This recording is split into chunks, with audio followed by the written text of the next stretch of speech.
Tribuners, saya Vivin Maidarina, tergabung dalam rubrik Traveling. Kali ini saya ingin berbagi cerita tentang perjalanan ke Gunung Prau yang ada di kawasan Dieng. Inilah pemandangan di puncak Gunung Prau.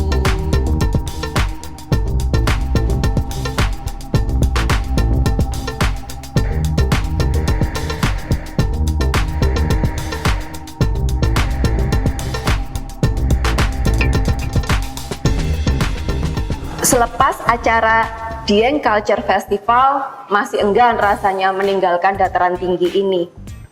Tubuh pun mulai terbiasa dengan hawa dingin yang ada di sini, meskipun tetap berlapis jaket untuk menghindari udara yang masuk ke tubuh dan kulit. Apalagi seorang teman, Stephen Odell, menghubungi dan mengabarkan rencananya untuk mencicipi Gunung Prau yang berada di kawasan Dieng ini pada akhir pekan nanti. Jadilah perpanjangan waktu, tinggal lebih lama di sini, menanti mereka untuk menikmati keindahan Gunung Prau bersama. Puncak Gunung Prau berada di ketinggian 2.590 mdpl, tidak terlalu tinggi dan mudah dijangkau. Meskipun terbilang tidak tinggi, namun pemandangan di atasnya begitu mempesona. Kalau cuaca sedang cerah, gunung-gunung megah di Jawa Tengah akan menjadi latar pemandangan di sekitaran puncaknya. Itulah mengapa gunung ini menjadi favorit di kalangan para pendaki dan hampir tidak pernah sepi. Ada banyak jalur pendakian, namun karena Odell berencana untuk mengajak anaknya yang masih kelas 2 SD, Abah, pendaki rock and roll yang menemani saya beberapa hari ini di Dieng, menyarankan untuk kami melewati jalur Dorowati. Jalur paling ramah untuk pendakian ke Gunung Prau. Medannya naik turun bukit, namun terbilang tidak terjal dan banyak jalan landainya. Dengan jalan santai bisa ditempuh dalam waktu maksimal 3 jam saja. Salah satu jalur favorit lainnya adalah Patak Banteng. Jalurnya terbilang lebih singkat, namun cukup terjal, sehingga kalau dihitung-hitung menghabiskan waktu yang kurang lebih juga sama. Dengan waktu tempuh yang singkat tersebut, banyak pendaki yang sengaja melakukan perjalanan pada tengah malam hanya untuk menikmati matahari terbit esoknya.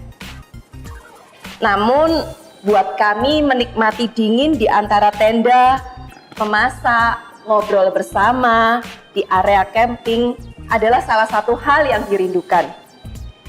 Sehingga rombongan sepakat untuk berangkat Sabtu siang dan turun pada hari Minggunya. Sabtu siang, rombongan sudah lengkap.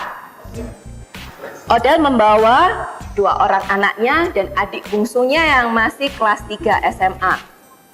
Sebelumnya pernah mendaki bareng dengan Odell dan anaknya yang perempuan yang saat ini sudah kuliah.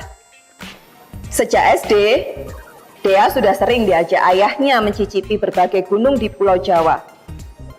Sekarang giliran si bungsu, Agung, yang mulai diajak mendaki tipis-tipis dengan medan yang sudah diperkirakan nyaman dan aman untuk anak-anak. Jalur mendekati pos 2 Gunung Prau. Setelah makan siang dan membeli ransum, rombongan langsung menuju ke base camp Dorowati. Base camp yang berada di area Dieng Kulon. Base campnya saja sudah berada di ketinggian 2180 mdpl. Terhitung naiknya hanya lebih kurang 400 meter saja jika ditarik garis lurus ke atas. Base camp ini dulunya tidak berposisi di sini, baru pada akhir tahun 2017 berpindah di lokasi ini. Dari beberapa base camp di Indonesia, base camp Dorowati adalah salah satu base camp yang tercantik.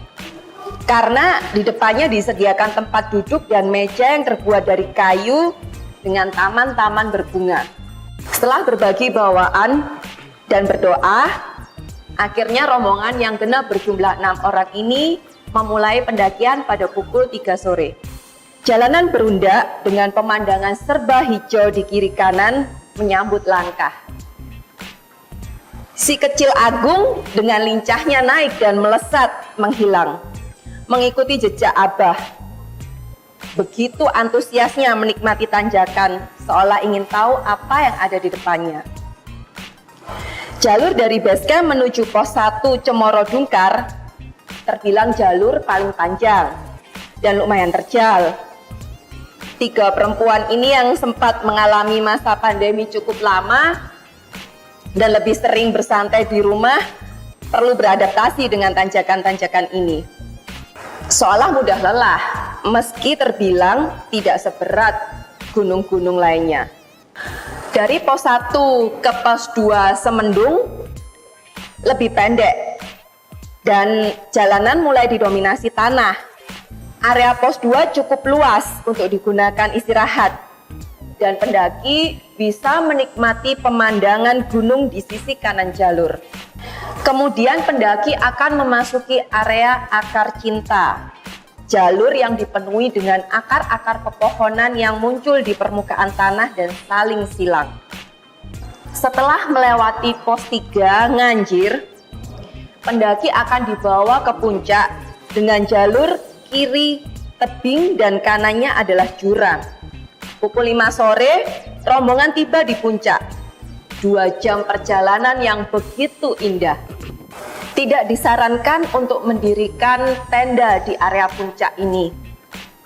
Selain karena tempatnya begitu terbuka dari terpaan angin dan suhu dingin, juga sangat berbahaya jika cuaca sedang tidak bersahabat. Misalnya terjadi hujan badai dan petir. Kalau dari jalur Dorowati, area campingnya justru setelah melewati puncak, sedikit turun ke bawah. Mereka menyebutnya Sunrise Camp. Pendaki akan dibawa melewati Kawah Wurung dan Bukit Teletubbies. Jalanan sudah datar, namun cukup panjang. Kabut tebal mulai menyelimuti sore itu. Aku mulai rewel, minta jaket dan sarung tangan, karena angin dingin mulai menerpa. Abah bergegas mencari lokasi untuk mendirikan tenda di area sekitar pepohonan di salah satu lereng Sunrise Camp, sehingga terlindung dari angin. Sebelum gelap, 2 tenda sudah terpasang. Kompor dan perlengkapannya mulai digelar di depan tenda. Beristirahat sejenak, duduk di depan tenda, meneguk minuman hangat.